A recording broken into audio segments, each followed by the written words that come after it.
Salut tout le monde! Alors, c'est Nathanaël du domaine de la pierre d'Ancre.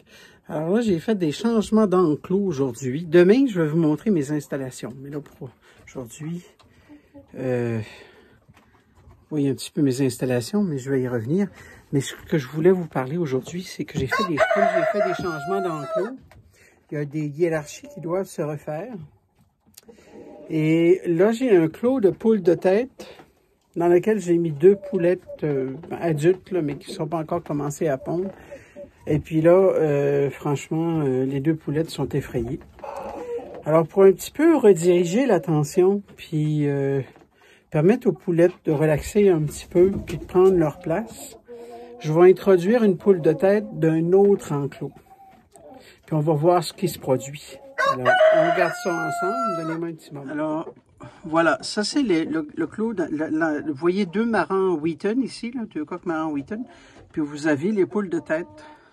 Alors, il y en a une qu'on voit pas, là, qui se trouve en arrière là-bas. Vous voyez un petit peu le bout de la queue. Puis on a aussi, je ne sais pas si vous voyez le bout de la queue des 2 petites poulettes qui se cachent dans le nid. Alors, je m'en viens chercher ma poule de tête. Regardez bien. Alors,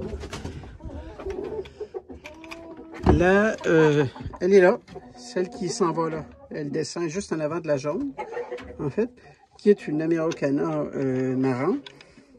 Alors, je vais venir la chercher, puis on va l'introduire, puis on regarde ça ensemble dans un moment. Alors, voilà, notre poule est introduite. On la voit ici, là, elle est en train d'entrer dans le nid.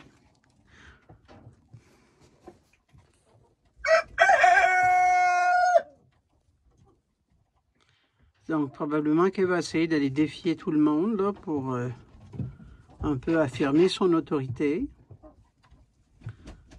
Mais comme elle est avec comme on a des coqs marrants en fait dans l'enclos, les coqs marrants sont très territoriaux.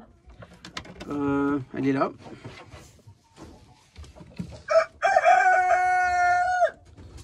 Les autres poules...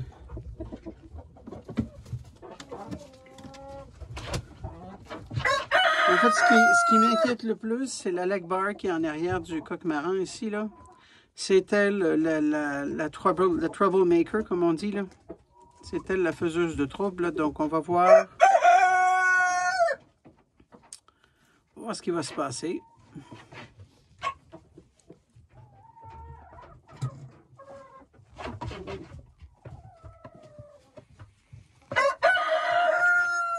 Alors, ce que j'ai dû faire, c'est retirer la leg bar, puis retirer la poule que je venais d'introduire, parce que j'ai dû essayer de voir si je pouvais apporter un facteur d'équilibre. Puis là, déjà là, les poulettes sont plus relax, parce qu'il n'y a pas de coup de bec, il n'y a pas rien. Les poulettes, c'est la bleue que vous voyez là, et l'autre qui vient d'entrer dans le nid. Alors déjà là, on est plus relax. Là, le stress qu'ils vont recevoir présentement, c'est la familiarité avec les coqs, tout simplement, parce que, dans le fond, ils doivent s'adapter, puis ils connaissent pas les coqs, et puis les coqs peuvent être un peu durs au début, le temps que les poules se soumettent. Alors, pour l'instant, le problème hiérarchique, il semble bien. Là, elle va s'apprêter à aller rejoindre l'autre dans le nid, parce que c'est sa consoeur, ils sont habitués à être ensemble, mais sinon, ils sont beaucoup plus relax qu'ils étaient tout à l'heure. Alors, il arrive parfois qu'on n'a aucun problème hiérarchique. Et c'est ce qui s'est passé un petit peu plus tôt aujourd'hui. Quand j'ai introduit des poulettes et 2 nouveaux coqs dans le grand enclos, il n'y a eu aucun problème hiérarchique. Parce que lorsqu'il n'y a pas de confrontation, si les nouvelles poules ne vont pas... en fait, s'ils se soumettent directement à la tête du troupeau, il n'y aura pas de confrontation. C'est quand il y a un débat pour changer la tête du troupeau qui a des problèmes hiérarchiques. Je vais vous montrer les nouvelles poulettes que j'ai introduites aujourd'hui dans l'autre enclos. Alors voilà, ils sont là. Alors, tout le monde va bien. Les poules les plus âgées sont dans les côtés. Ils sont perchés. Il n'y a aucun problème, tout le monde va bien, tout le monde est heureux. Puis, ce qui est bien ici, c'est qu'on a 2 coqs. Il y en a un qui est perché, puis l'autre qui est là, qui s'entendent très bien et puis qui sont très heureux ensemble. Donc, c'est Ça me permet d'assurer une meilleure fertilité sur l'ensemble aussi. C'est sûr qu'à la base, il faut connaître son troupeau, puis il faut bien connaître ses poules. Et c'est sûr que si on essaie de tout mettre dans le même enclos, ben on n'a pas de marge de manœuvre en fait. On ne peut pas retirer quand ça fait. Vous savez, c'est des personnalités, c'est comme des êtres humains. Il y en a qui fonctionnent bien ensemble, il y en a d'autres qui vont faire preuve de tolérance, d'autres d'aucune tolérance. Alors il faut apprendre à bien connaître son troupeau, à bien connaître les personnalités de tous et chacun.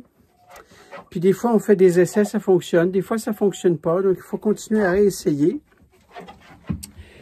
pour être capable d'arriver à quelque chose. Alors, dans le cas des deux Jersey Giant, des deux poulettes bleues que vous avez vues tout à l'heure qui étaient cachées, ils vont rester cachés pour l'instant. Parce que c'est nouveau, leur environnement. Alors, ça ne m'inquiète pas. Ce qui m'inquiéterait, c'est si j'aurais une poule de tête qui courait après elle et puis qui essaierait de les détruire.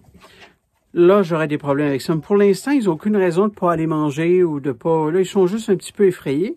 Ils vont tranquillement s'adapter puis faire leur chemin à travers le nouveau troupeau. Alors, c'est pour ça que des fois, il ne faut pas paniquer avec des problèmes qui n'en sont pas finalement. Il faut juste essayer de placer les bonnes personnalités avec les bons caractères et tout. Alors voilà, en gros, c'est la vidéo d'aujourd'hui. Et puis j'espère que vous avez aimé.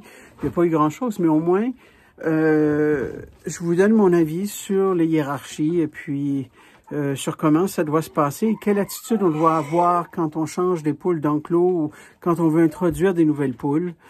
C'est sûr que si on essaie de tout mettre dans le même enclos, puis on veut que ça s'adapte et que ça fonctionne, il va y avoir des conséquences, c'est certain. Alors, il faut un peu aussi travailler avec la nature. Il faut apprendre à respecter ses limites. Hein? Et puis, en étant divisé, là, je pense même, je vous avais dit, je ferai une vidéo demain, je vais continuer cette vidéo, je vais vous montrer les installations. Regardez bien. Alors, en gros, moi, là, je suis dos à la porte d'entrée actuellement du poulailler. Vous voyez que je suis sur... j'ai une étagère là, mais je suis sur 2 étages. Vous voyez? Donc ici, en liste là, vous voyez que j'ai une porte en bas et que j'ai une porte en haut. Donc, juste l'ouvrir, on va aller voir un petit peu ce qui s'y passe. Voilà. Alors, ce que j'ai fait finalement, c'est que j'ai... cette partie ici, c'est un agrandissement que j'ai fait. Le mur que vous voyez, c'est le cabanon original. Là. On va monter un petit peu plus haut.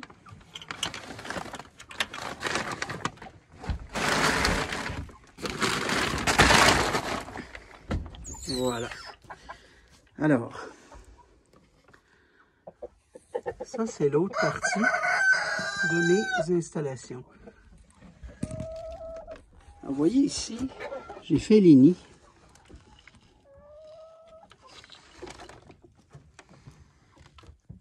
Alors, j'ai fait les nids. Ici, on a un angle. Ici, c'est droit. Donc, je me suis servi un peu de l'angle pour être capable de faire les nids, ce qui fait que c'est plus étroit sur une partie par rapport à l'autre. Mais ça fait juste bien pour le nid. Là. Il n'y a aucun souci là-dessus. Ça fonctionne très bien. C'est un peu la même chose, le même principe de ce côté-ci. On est en arrière de l'enclos des marrons, là, en fait. Là. Puis on a les poulettes un petit peu effrayées qui sont allées se cacher dans les nids. Les 2 Jersey Giant. Voilà, c'est la même chose que de l'autre côté finalement. Puis on va aller sur l'étage du haut. Voilà. C'est la même chose ici aussi. Ici, on a en fait 2 coqs Jersey Giant.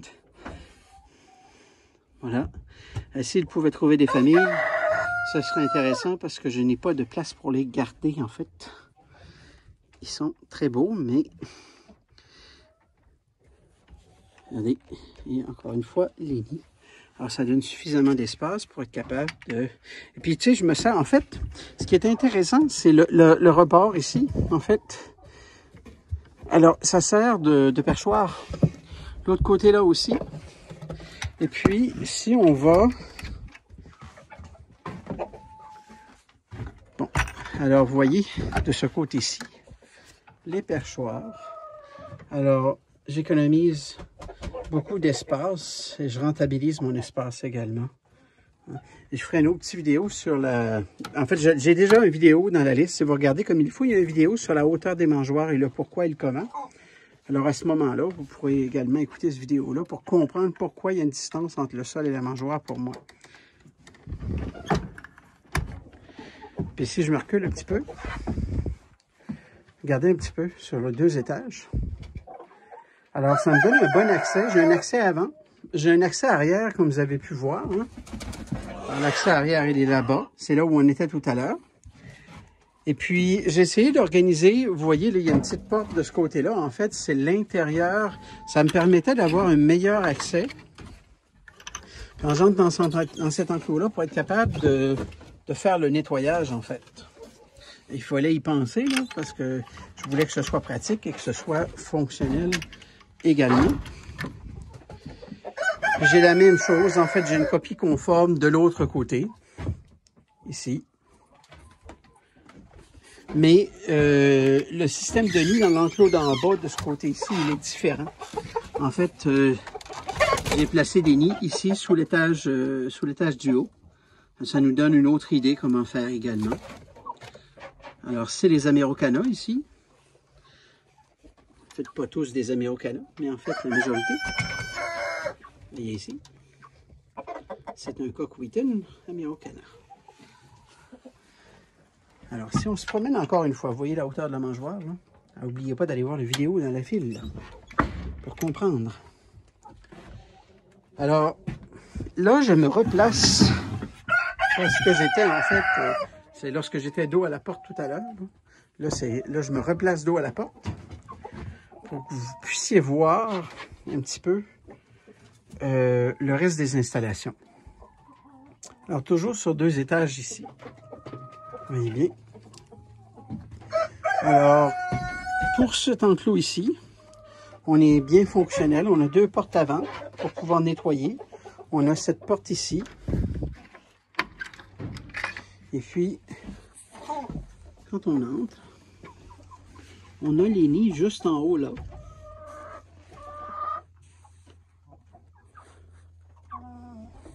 Puis, on a juste ici, évidemment, l'abreuvoir. Avec des poules très gênées. Hein?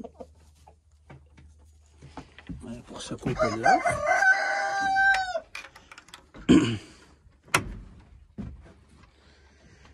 Et ici, ce sont les Brahma foncés, les Dark Brahma, que j'ai mis avec un Rhode Island Buckeye.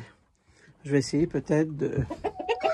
Alors, je viens juste de refaire les enclos parce qu'il y avait des problèmes de piquage. Donc, en changeant les enclos, vous voyez un petit peu sa queue là-bas. Là. Donc, on vient un petit peu resetter les situations.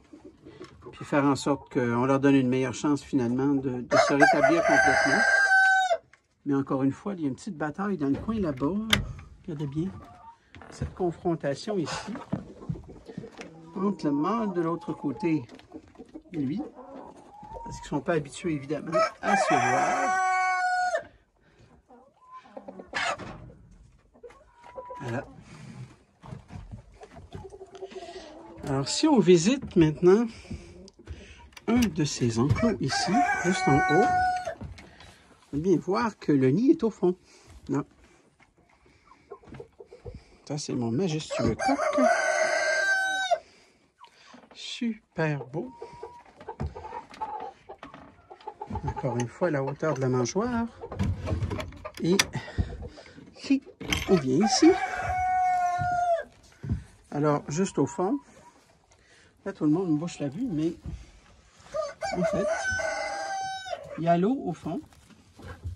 Si mesdames, il y a l'eau qui est là. Vous voyez, puis il y a une petite porte pour entrer à travers l'autre enclos en arrière pour être capable d'accéder à l'eau de ce côté-là.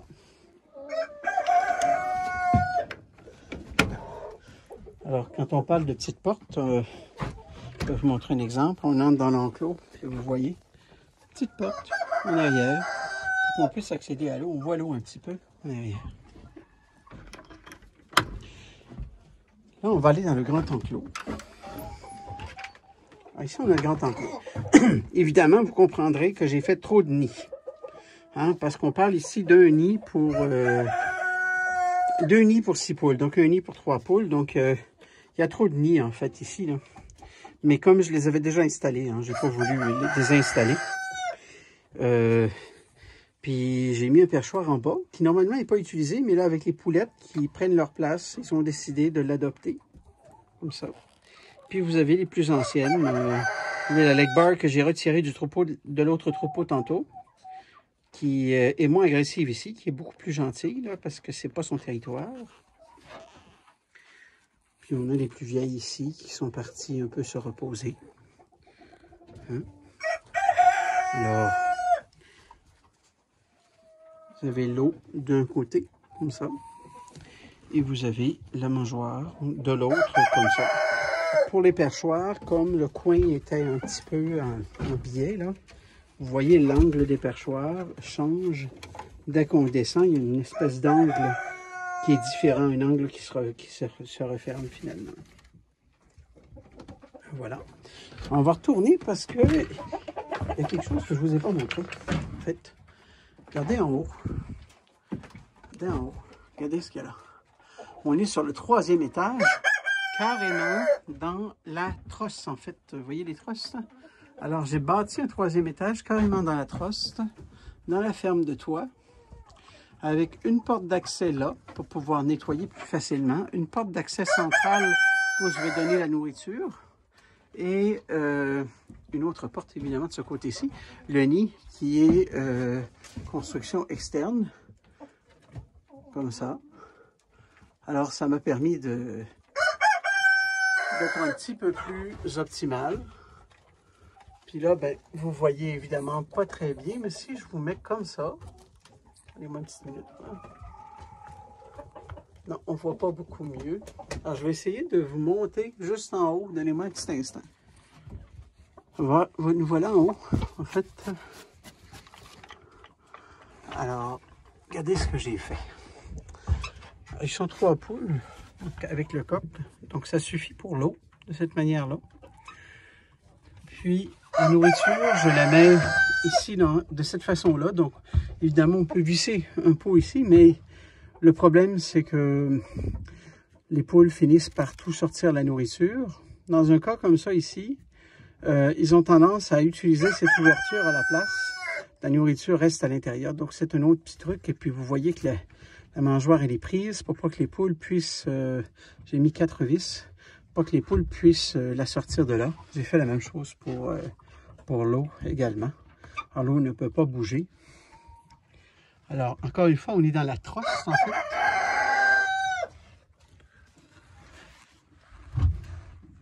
Ce côté-ci. Puis là, on a un autre Americana, mais un bleu Wheaton cette fois-là. Avec nos jolies poulettes. Voilà. Voilà pour... le dernier enclos. Bon, alors, j'espère que vous avez aimé. Il y avait quelqu'un aussi qui m'avait demandé de faire une vidéo sur les installations. Donc, c'est à peu près ça que ça ressemble, les installations. Si on peut peut-être ajouter cette partie. Là, on est dans l'enclos du haut en arrière. Vous voyez, j'ai mis du grillage en haut, hein, qui permet d'éviter aux poules de monter. Comme ça. Et puis, j'ai oublié cette partie. Vous voyez les lumières où ils sont? Comme il s'agit sur plusieurs étages, une lumière centrale, ça ne suffit pas à entrer la lumière en profondeur dans les enclos, en fait. Alors, j'ai dû, comme c'est un grillage sur le dessus, j'ai mis des lampes comme celle-là, des 100 watts, sur le dessus, qui permet à la lumière d'entrer à l'intérieur de la cage. Vous voyez ici, j'en ai une là. J'en ai une là. La même chose de l'autre côté. Puis, celle du haut ici sert à éclairer évidemment les poules qui sont dans l'enclos du haut. Et puis, j'avais toujours un dilemme avec ces cages ici, en fait. Alors, j'ai acheté ce genre de lumière. qui est sécuritaire en fait. Et puis ça m'a permis de... J'en ai une autre là, si on la voit. Ça m'a permis de pouvoir faire entrer de la lumière dans ce côté ici en fait, de manière sécuritaire. Alors c'est pour ça que j'ai quand même un bel éclairage au niveau du poulailler. Bon. J'ai quand même un bel éclairage au niveau du poulailler. Puis, mais c'est un poulailler qui a été réfléchi parce que j'avais peu d'espace en fait.